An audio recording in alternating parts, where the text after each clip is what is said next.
I still got the world! I still got the world!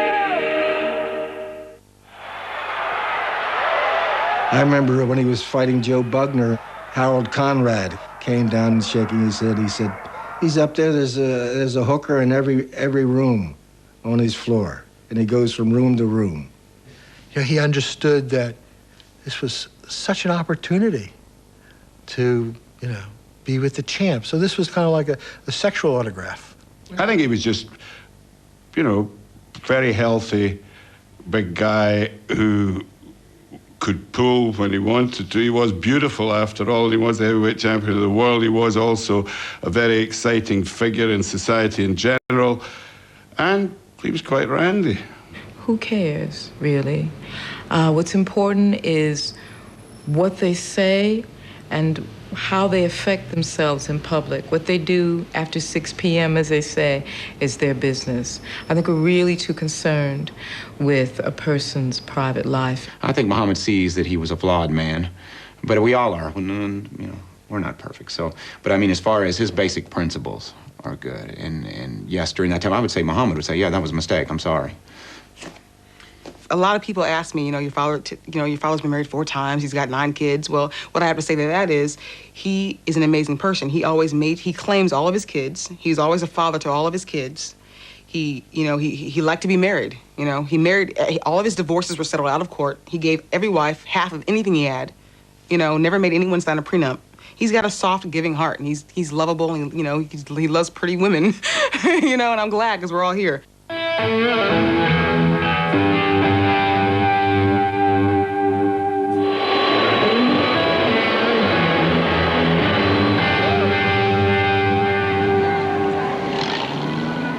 Mother, the wife, my father, everybody's happy to meet the president. Unfortunately, he brought the wrong wife to that one. And Marcos was always referring to her as Mrs. Ali. When Belinda was home and this was Veronica. My mother, Veronica, she was 17 when she met my dad. And he was in a marriage, and it was sort of coming to the end, but she didn't find that out until, I think, a little further into the relationship. You men are. Even though being with a person who is married is not right, I felt justified. And I really didn't think that much about it. I was very young. I was in love. So your mind has a way of going past that in a way. And I was interviewing Muhammad when his wife, Belinda, arrived at the airport from the United States, having read all the reports in the newspaper that he was going around accompanied by a woman named Veronica, who obviously was not Belinda. And we all knew that. And Belinda knew that that was not Belinda. So she came over to confront him, and she walked in the middle of the interview, and he excused himself, and the two of them went behind closed doors, and there were very loud sounds coming out, typical husband and wife sounds when they're not in total agreement. And Angelo turned to me and said, "Why don't we go get a cup of coffee?"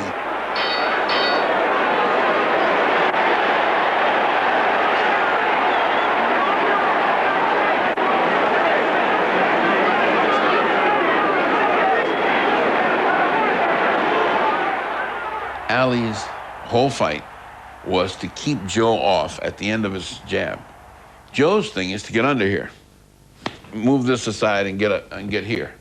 By the 14th round, he had paid the price so many times he could no longer get under there. His face looked like it exploded. Looks like a hand grenade, and his eyes were all screwed. He couldn't see him. Frazier's hurt. Frazier's badly hurt. He had so much fluid and blood in his face that it was just squishing around. And then every once in a while, when you had him all set up, he'd land that right hand, and Joe would go back on his heels. Problem solved. Frazier was within a punch or two of going down. The doctor comes up and looks at Frazier.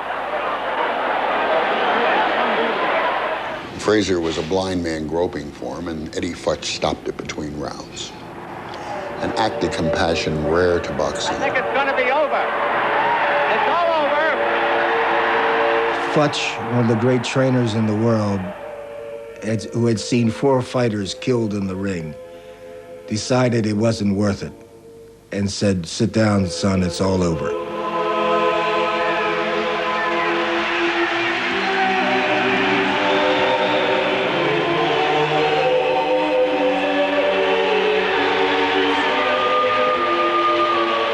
to my mind, the best heavyweight fight I've ever seen in my life, and the closest to death that both fighters came in. I don't know whether that's praised or not, because death shouldn't enter into a sporting event, but it did. Whew. What a murderous fight. Every champion had to go through that experience about feeling that he's dying, and Ali had that feeling in that fight. Well, it's the same exhaustion you see with anybody who's dehydrated, that's been through an incredible, debilitating disease. I mean, your acid-base balance is gone, for example. Your cardiac condition, your heart, it's got to get back to beating. I mean, you've exhausted your heart. You got to get the fluid balance. And all of that's reflected in the brain. And I mean, your brain's floating around in a bed of water. And when you lose all the water, you got some problems with your brains.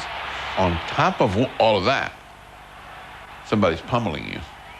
It's bad enough to be exhausted, but exhausted and beaten is a high level of getting ready to die. Ali went to Manila as an is, but left as a was. The game was over. It was all over. He knew it. He took my hand and rubbed my fingers over his forehead, and there was a ridge of bumps on it. He was very worried about brain damage. He should have called it at the end, yet he continued on. Why? Was it ego? No, I don't think it was ego. Finances, quite possibly. He had a lot of people to take care of. Everybody around him wanted money from him. And he tried to be very generous, and he was very generous. But he got ripped off an enormous amount. And I think after a while, it wasn't so much that he was upset about losing the money as that he realized that these people weren't really, friends. Plus, you had the Muslims and everybody that had built him into a business and a living that needed him to fight to continue to live. All these hanger-ons that he had, there's 30 or 40 guys. He quits, they're out of work. They're out of work, they're out of a check. Everybody wants him to continue. On February 15th, 1978, he took on undefeated Leon Spinks, gold medal winner in the '76 Olympics.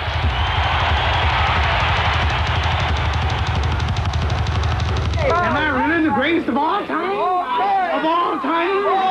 Am I really the greatest of all time? Here they are again, right in the middle of the ring. Ali should be punching with both hands, but instead it's Spinks that comes back, and he's throwing everything he's got in both punches. Now, Ali is covering up. Ali should be fighting, but he's not. Here comes Spinks again. He's doing what he's done for 14 rounds, punch with both hands as hard as he can. Ali resting. But it was clear that Ali was over the hill ×3, and that he couldn't find his prime in his rearview mirror behind him. So he went on and on, like an actor who is stuck in a play and has to go on playing scene by scene by scene. It's like a drug. You get used to that, and you want to take your talent as far as it possibly can go. And sometimes you don't know when that time is. It'll tell you, like with the singer, when you can't sing as well, you think, well, I can't do it, and you stop. As with an athlete, he's got to be pushed to that level where he then knows that he can't do it. And that's where Ali took it as far as he possibly could. I'm going to be the first man to win the title 3 times. I have a chance to make history. The first man to win the title 3 times.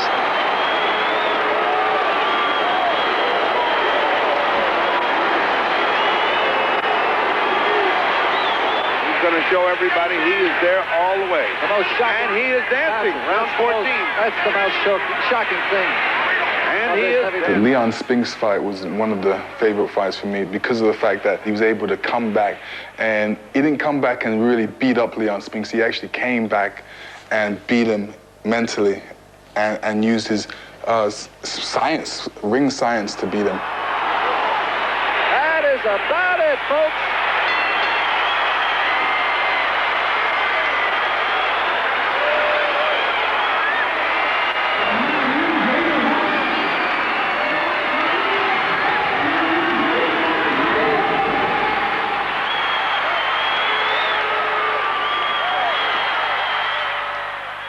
The accumulation of all the punches took something from him.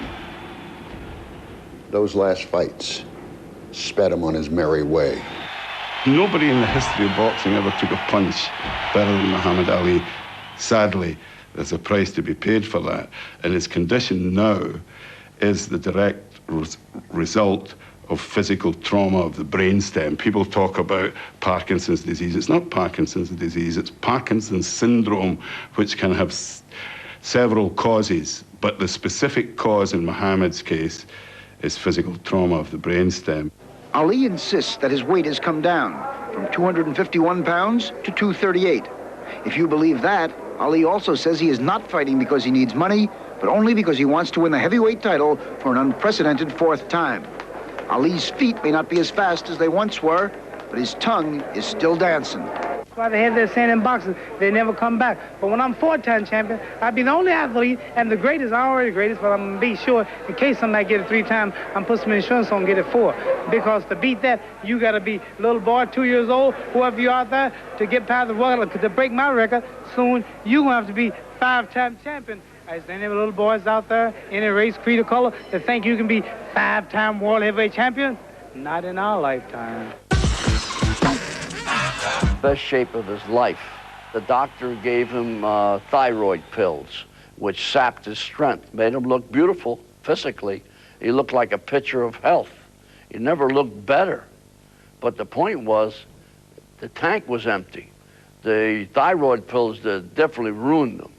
I thought he was taking vitamin pills. And I knew what those pills were, but he tried to imply to me that those were vitamin pills. But I knew better, and I was very honest with him. I said, those are not vitamin pills. Those are L-Dopa. Those pills are used for Parkinsonians. My father, who was a Parkinsonian for 27 years, was one of the first 15 people in the world to be tested with that pill. So I knew that pill. Ali was taking L-Dopa when he fought Larry Holmes. And I said, oh my goodness, this guy has Parkinson and he's still fighting?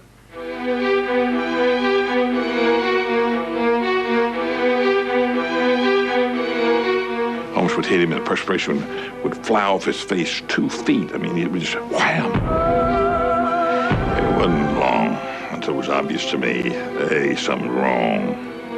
My man's not himself. And I sat there and watched my friend get beat up bad, and to the point that I thought he would definitely get hurt. He took his beating, as any person who practices a quality of integrity does. And in so doing, again, even in defeat, people will say, what a guy. You inspired me. Whereas if you quit... And he's sitting on the edge of this bed. His feet are hung over. And he can't lift his head. He's looking down like this. So I get down on my knees on the floor, and he's on the bed. And I'm looking up at him, and he's looking down at me. And I'm just absorbing the pain of what's just happened, and that this is my friend, and I'm distraught. So tears start rolling down my eyes. He takes his hand, puts it on my face, and wipes my tears away. Both hands, this one. And he says, Sanjuga, don't cry. Don't cry. I'm still Ali. All of my boxing, all of my running around, all of my publicity, it was just the start of my life. Now my life is starting. Fighting injustice, fighting racism, fighting crime, fighting illiteracy, fighting poverty. Using this face that the world knows for fame and going out and representing truth and helping certain causes. Boxing was just the dressing room, and the stadium is the world of problems.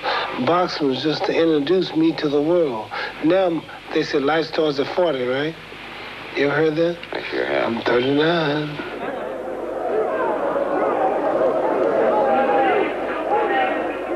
This is a man who needs people the way a hemophiliac needs blood. I mean, he lives off people.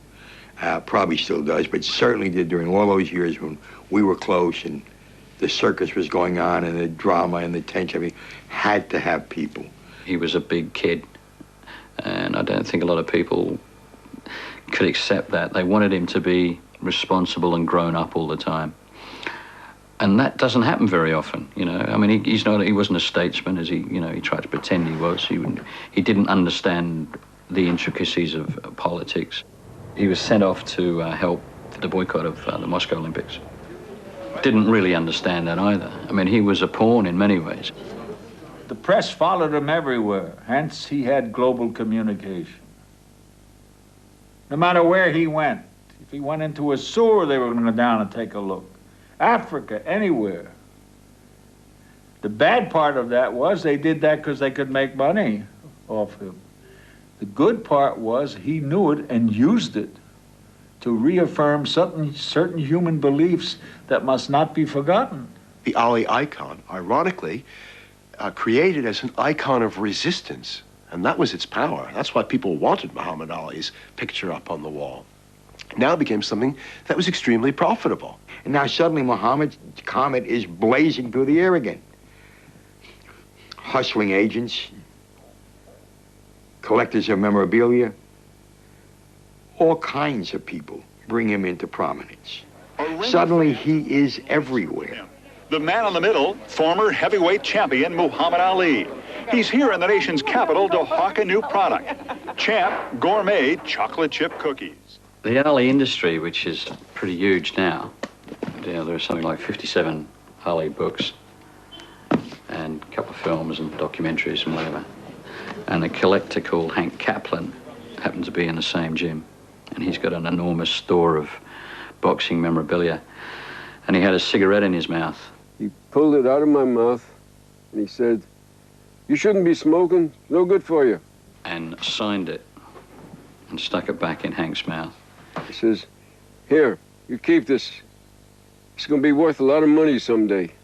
That cigarette turned up at an auction in Los Angeles 3 years ago with a reserve price of, I think it was $1,200.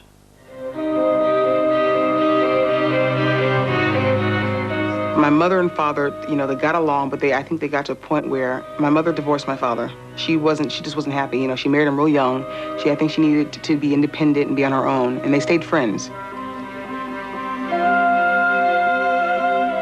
When I told him I wanted a divorce, he just burst out crying real loud. I was so embarrassed because everyone in the whole house could hear. But I did what I felt was best for me and the children. Well, I actually saw him more when they got divorced, to be honest with you, than when we were living together. I think he was scared we'd forget him. When she got remarried, he kept asking me, do you have a new daddy now?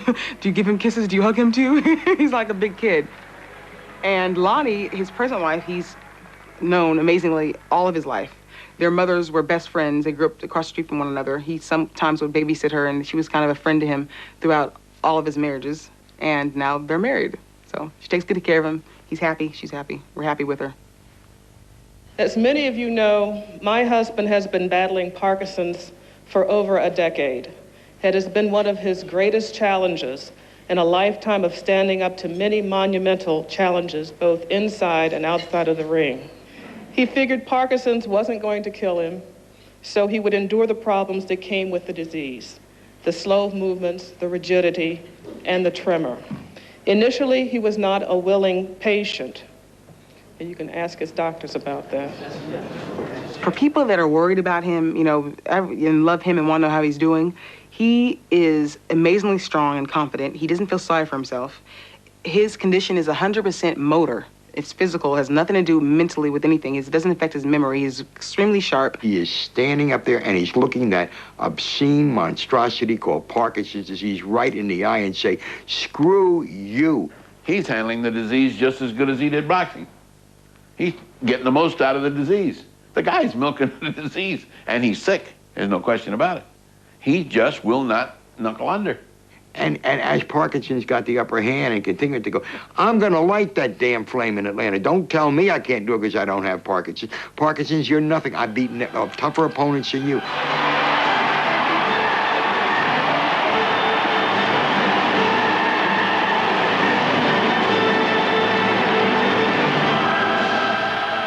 I watched it and I said, dear God, let him be able to light it. And all his life, he has lit the torch. You've got to take your hat off. Say, thank you, Muhammad.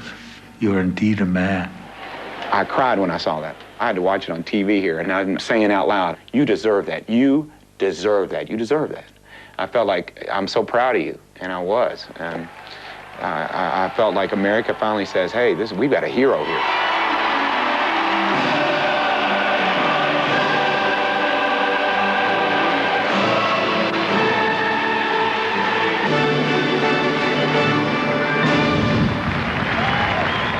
Despite his physical infirmities, he did light the torch, and it was a very moving moment. And remember that what happened there was that he was actually given a new copy of the Olympic gold medal that he had first won in 1960, but which he had flung into the Ohio River in protest against segregation in America. Even if I disagreed with society, and I had a gold medal from the Olympics, I wouldn't throw it away. I wouldn't have the fortitude to believe that much in myself. I go, there you go, cheerio. It was just such a massive thing to do. One of Ali's great achievements was, of course, that he liberated the earnings potential of black sports performers. So nowadays, particularly in the United States, sports stars from the African-American community are making mind-blowing sums of money. I mean, sums of money that are greater than the entire gross domestic product of whole African nations. The paradox of this is that in doing so, they have grown further and further away from the communities they come from. And that means it's harder and harder for them to play in any meaningful way a representative role. And I'm not sure we could see another Muhammad Ali now. I first met Muhammad Ali back in the 70s. What can I say about Muhammad Ali that he hasn't already said about himself? He is the most extraordinary of men. This guy means so much to us. He means so much to people, no matter what your religion or color or what you believe about certain things. He now, grabs you. He's Buddha walking. Ladies and gentlemen, Sports Illustrated, sportsman of the century, Muhammad Ali! In his quiet now, he's almost louder than he was when he was ranting and raving. Tell us about things. There's something about him that's so profound and lovable.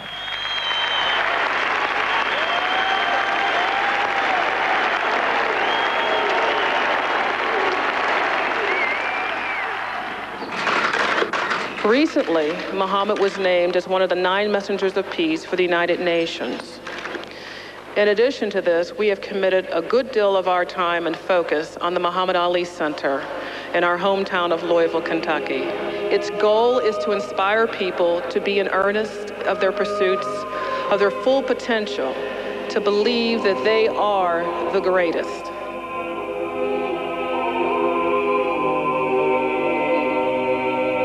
He really is a gift to mankind at large.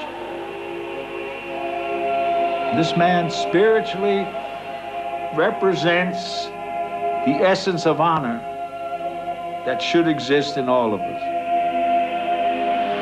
Muhammad Ali was a role model, as was Moses and Jesus Christ and Muhammad, Nelson Mandela. It wasn't excitement that he created, it was joy. That's a pretty extravagant gift. I think he was a great, joyful manifestation of how wonderful the human spirit and the human body, of course, can be. He is Cassius Clay, whom I call Muhammad Ali. with great respect. When I hear a boxer speak about life itself, then I will know, we have not seen the last of the boxing masters.